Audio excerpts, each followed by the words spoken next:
नमस्कार, मैं हूं प्रशांत द्विवेदी। S7 के स्वतंत्र परिचर्चा में आपका बहुत बहुत स्वागत है। हम आपको बता दें कि सुबह से हम अपना लाइव दिखा रहे हैं। लाइव प्रसारण के तहत हम अपने स्टूडियो में कई सारे गेस्ट को बुला रहे हैं और हमने दिखाया कि भारत के प्रधानमंत्री ने लाल किले से कैसे संबोधित किया, उन्होंने क्या बातें कही, क्या महत्वपूर्ण बातें कही।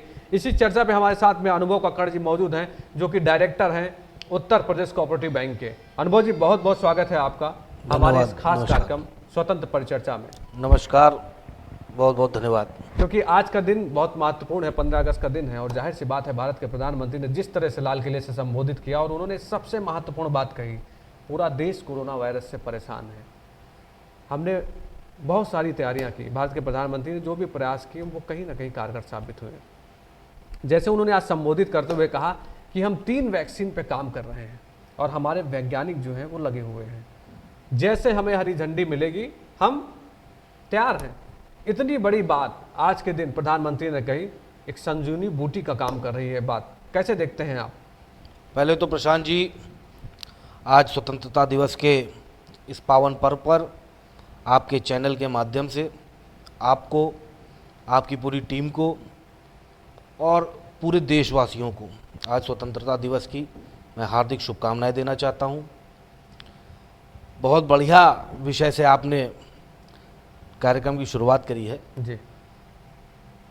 प्रधानमंत्री जी ने जब कहा कि हम कोरोना वैक्सीन को लेकर के 3 चरणों में काम कर रहे हैं, 3 जगह हमारे 3 वैक्सीन जी बन रही हैं, उसमें ट्रायल चल रहा है हमारा, उसको बड़े सकारात्मक रूप में लेने की आवश्यकता है। प्रधानमंत्री जी ने जब ये बात कही तो आज आप देखिए, अभी कुछ दिन पहले रूस के राष्ट्रपति जी ने घोषणा करी कि हमने कोरोना वैक्सीन बना ली। थोड़ा जल्दबाजी दिख रही थी उनके उस घोषणा में। उन्होंने अपने आप को नंबर 1 साबित करने के लिए अपनी बेटी के ऊपर ट्रायल करा दिया, उसको वैक्सीन लगवा दी।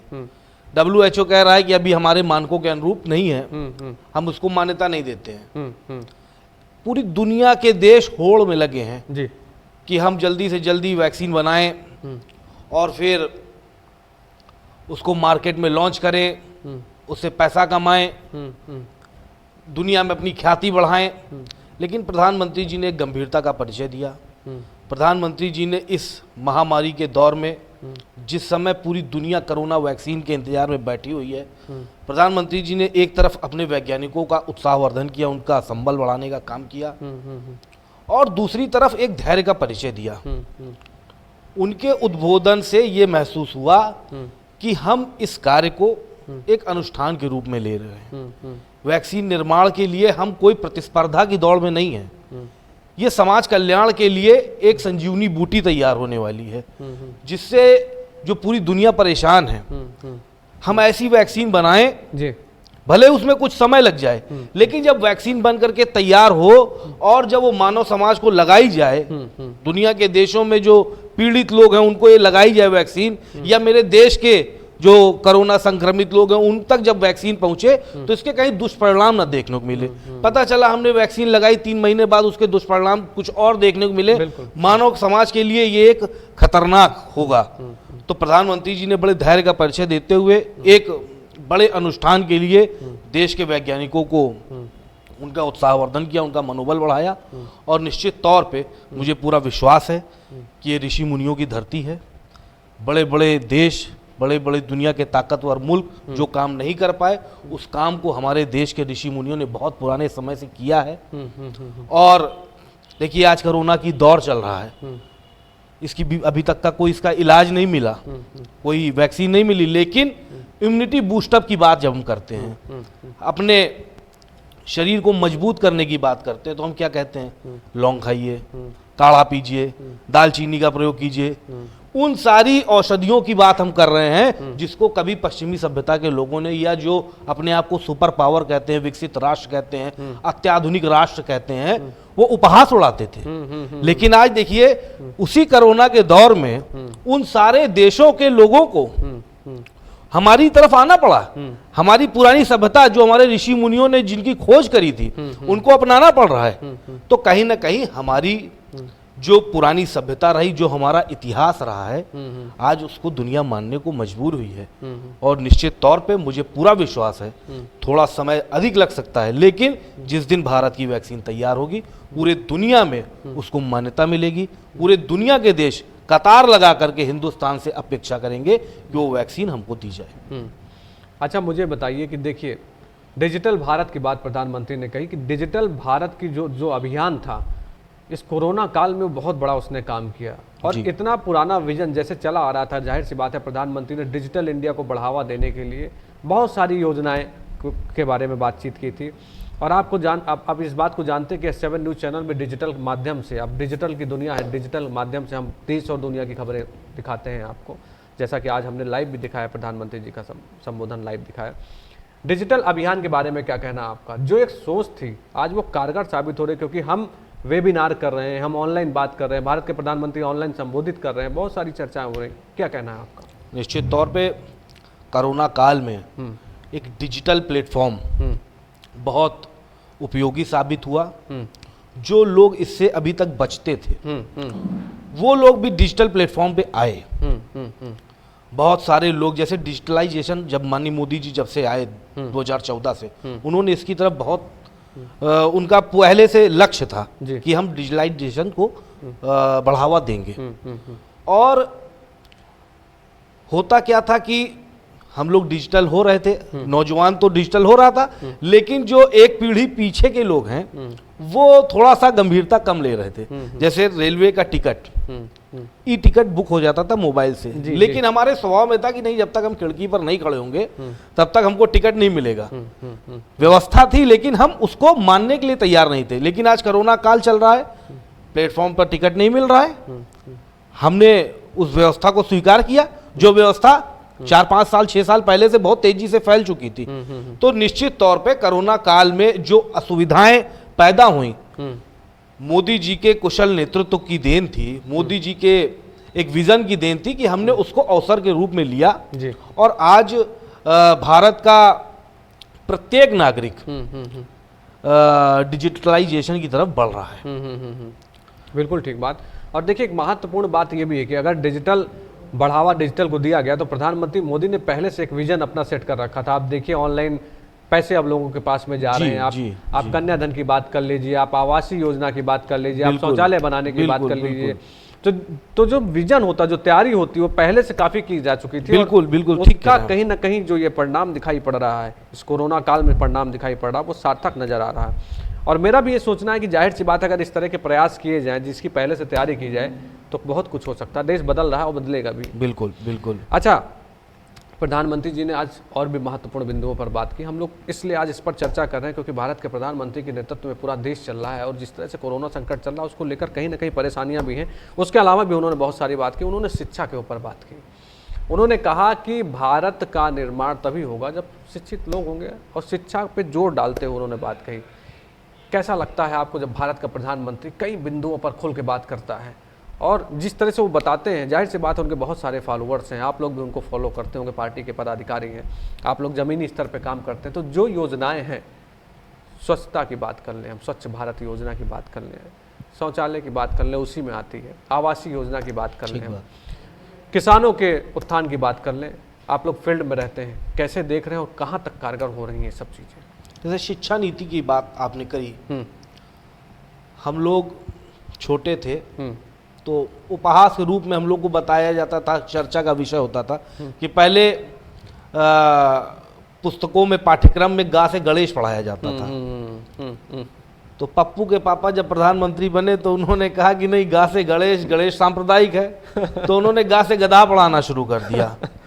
फिर आगे के समय में लोगों ने कहा नहीं, गधा थोड़ा सा अच्छा नहीं लग रहा है बोलने में, इसलिए गा को गमला कर दिया जाए। तो जब हमारी शिक्षा नीति इस सोच के साथ बनाई जाएगी तो निश्चित तौर पे गा से गणेश तो नहीं तैयार होंगे, गणेश तो बुद्धि के देवता है। अब जब गधा पढ़ाएंगे तो फिर आप सोच सकते हैं कि बच्चे का क्या निर्माण होगा, उसकी क्या मानसिकता तैयार होगी।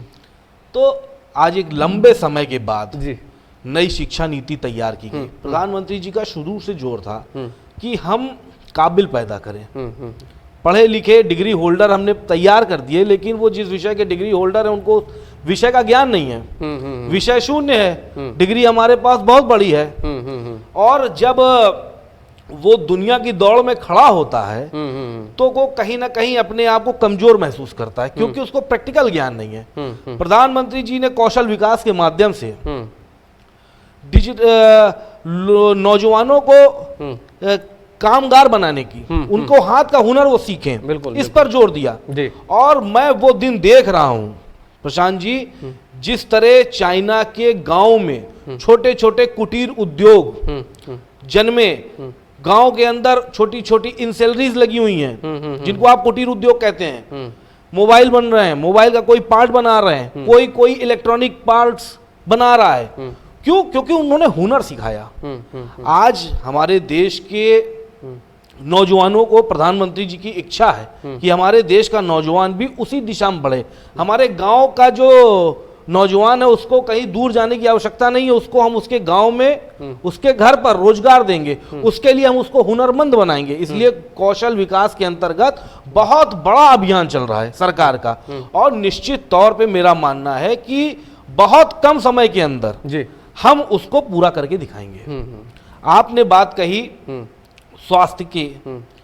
प्रधानमंत्री जी ने जब प्रधानमंत्री पद की शपथ ली और जब पहली बार उन्होंने लाल किले की प्राचीर से अपना उद्बोधन दिया तो उन्होंने स्वच्छता को लेकर के उन्होंने कहा कि हम 150वीं जयंती मनाने जा रहे हैं आने वाले समय में, मानी बापू की, महात्मा गांधी जी की 150वीं जयंती मनाने जा रहे हैं। उन्होंने जीवन भर स्वच्छता को लेकर के अभियान चलाया, और जो पार्टी अपने आप को उनका उत्तराधिकारी बनाती है उसने कभी उनके उस सोच को महत्व नहीं दिया। लेकिन प्रधानमंत्री जी ने स्वच्छता अभियान को लेकर के अपनी इच्छा जाहिर की कि मैं चाहता हूं कि देश के अंदर लोग जागरूक हों और स्वच्छता को लेकर के गंभीरता उनमें आए जी। आज आप देखिए उसका परिणाम है, कोई भी व्यक्ति सड़क पर जब पान खा करके थूकता है और उसको थूकने से पहले कहीं ना कहीं ये लगता है कि नहीं मैं कुछ गलत करने जा रहा हूं, वो अपने स्वभाव में परिवर्तन लाने का प्रयास कर रहा है। कोई टोकता है अगर कि भाई आप इस तरीके से सड़क पे खड़े होकर के थूकिए मत, तो पहले तो झगड़ा हो जाता था, लेकिन आज उसको आत्मग्लानि होती है और वो आगे से ऐसा काम ना करे इसके लिए सोचता है। तो कहीं ना कहीं एक ये सोच में अंतर, स्वभाव में अंतर लाने का काम माननीय प्रधानमंत्री जी के प्रयासों से हो रहा है। पहले गांव के अंदर शौचालय नहीं थे, मजबूरी में माताएं बहनें, बहुत बड़ी समस्या थी, बिल्कुल उनको शौच के लिए अंधेरे का इंतजार करना पड़ता था। तमाम प्रकार की बीमारियां उसके कारण उत्पन्न होती थी। मुझको अगर यूरिन लगा है या मुझको टॉयलेट जाना है तो अगर मैं उसको रोक के रख रहा हूं तो हम समझते हैं कि उसका शरीर के अंदर कितना दुष्परिणाम होता है। किडनी की बीमारी होती है, लीवर से जुड़ी हुई समस्याएं शरीर के अंदर जन्म लेती हैं। माताएं बहनें आप सोचिए कि 6-6 घंटे 8-8 घंटे उस पीड़ा को झेलती थी। क्यों? क्योंकि इस घर में शौचालय नहीं थे। प्रधानमंत्री जी ने चूंकि गरीबी देखी है, वो बहुत नीचे से उठ करके आए हैं, इसलिए उन्होंने जोर दिया। लोगों ने उपहास उड़ाया कि बताइए देश का प्रधानमंत्री झाड़ू लगाने की बात कर रहा है, देश का प्रधानमंत्री शौचालय बनाने की बात कर रहा है, लेकिन आज उसका परिणाम देखिए। हिंदुस्तान के अंदर कितनी बड़ी संख्या में देश खुले से शौच मुक्त हुआ। बल्कि मैं कहता हूं कि शायद कहीं कोई उंगली उठाने के लिए कह दे, लेकिन वास्तव में आज 100% खुले से शौच मुक्त भारत हुआ है। उनकी मैं एक और तारीफ करना चाहूंगा जी। प्रधानमंत्री जी के अंदर ये काबिलियत है कि किस व्यक्ति से क्या काम लिया जाए। कभी इस देश की जनता या लोग इस बारे में सोच नहीं सकते थे। उन्होंने देश के सबसे बड़े सुपरस्टार अमिताभ बच्चन से देश की जनता को स्वच्छता के प्रति जागरूक होने का अभियान दिया। आप देखिए प्रधानमंत्री जी की अपील थी, अपेक्षा थी, और अमिताभ बच्चन जी जो एक सुपरस्टार के साथ साथ एक महानायक के साथ साथ एक सच्चे भारतीय भी हैं, उन्होंने उस अभियान को सहर्ष स्वीकार किया और स्वच्छता अभियान के ब्रांड एम्बेसडर बने। उनकी देखा देखी आज कितने बड़े बड़े फिल्म स्टार, कितने बड़े बड़े स्पोर्ट्स पर्सन, सचिन तेंदुलकर हो, आमिर खान हो, शिल्पा शेट्टी हो, सैकड़ों नाम मैं गिना सकता हूं जो इस स्वच्छता अभियान को लेकर के और उसके प्रचार प्रसार के काम करने को कर रहे हैं और बड़ा अपने आप को गर्व महसूस कर रहे हैं। उनको लग रहा है कि मैं भारत को इस अभियान में मेरा एक योगदान है, तो गर्व की अनुभूति के साथ वो इस अभियान में जुड़े हुए हैं। तो निश्चित तौर पे प्रधानमंत्री जी हमारे, वो जिस विजन को लेकर के चलते हैं उस विजन को पूरा करते हैं।